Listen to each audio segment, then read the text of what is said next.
kembali bersama saya di channel Warisan Wali Allah. Kali ini saya akan membagikan sebuah video berjudulkan Kedudukan Adanya Sifat Tuhan. Pasal ini menyatakan sifat Tuhan pada diri kita, sifat Muhammad, dan dinding Tuhan dengan hamba. Tuhan itu badan yang kuasa, artinya tubuh kita itulah kuasanya Tuhan. Nyawa itu hamba oleh Tuhan. Nah, dan kali ini hati-hati untuk pembahasan dari sebuah perkataan ini. Nyawa itu di dalam diri kita ini, adapun Tuhan itu dalam Muhammad. Artinya, nyawa Muhammad itulah yang dikehendaki atau dimaksud dan bernama Tuhan. Belum lagi terjali karena Allah lagi sendirinya. Perhatikan, adapun Allah itu gaib pada Muhammad dan Muhammad itu gaib pada Allah. Karena Allah itu berdiri seperti alif lengkap yang bernama kun hizat. Lagi Tuhan sendirinya esa atau tunggal, yaitu nyawa Muhammad, dan Muhammad itu adalah nyawa kita. Oleh sebab itu bermula jasmani itu badan rohani, rohani itu badan nurani, nurani itu badan roh hidapi. Oleh karena itulah Tuhan yang menjadikan sebab kekalnya hidup. Allah itu tempatnya di dalam terang. Itulah pandangan kita, maka itulah yang kuasa.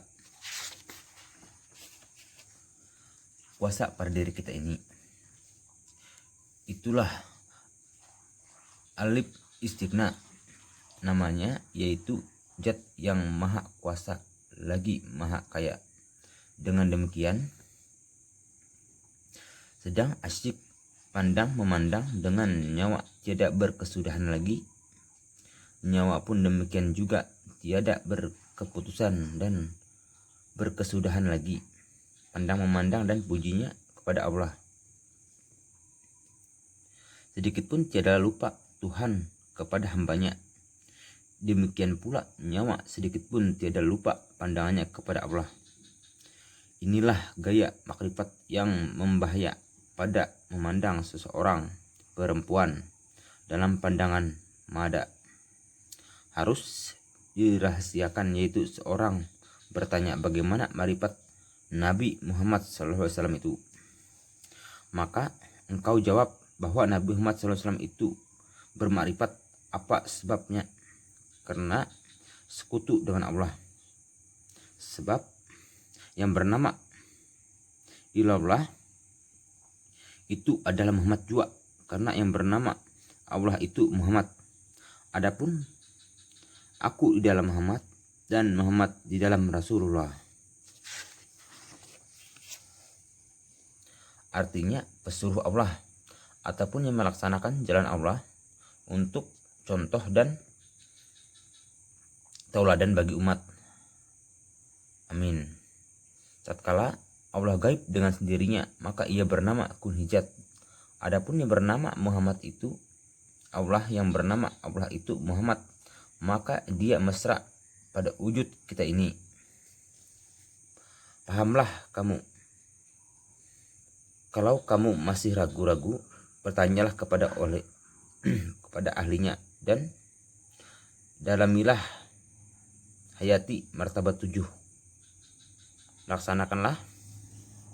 1. Barang siapa ridho meninggalkan kekayaan Allah di dalam dunia ini dan menyerahkan imannya dengan marifat, maka itulah apa Allah namanya.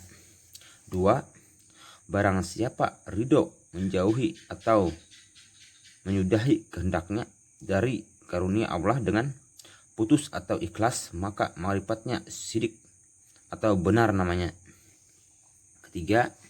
Maka sampailah marifatnya pada pendengarannya, penciumannya, pengerasanya, fiilnya, kelakuannya, maka putuslah marifat orang itu, dan di sanalah pertemuan Tuhan dengan hambanya, dan inilah yang beroleh rahasia Allah. dan berlaku hanya satu kali saja. Pahami olehmu uraian ini.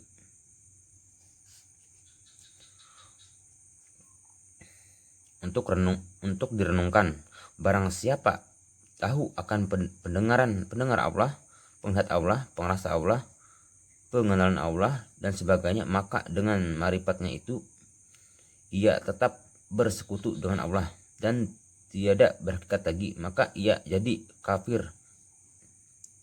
Jelaskan, orang yang sudah sempurna marifatnya, maka orang itu akan merasakan nikmat surga. Dan tatkala marifatmu itu lenyap dalam lelap, maka akan ada terang tidak terhingga lagi, ke atas dan ke bawah, ke kanan atau ke kiri, ke muka dan ke belakang, tiada berkesudahan. Dan tatkala ada berdiri seperti alif tubuhmu di dalam terang itu, maka dialah Tuhan. Ya, dinamai alif istighna, lengkap dan sempurna, karena ia kuasa berdiri sendirinya.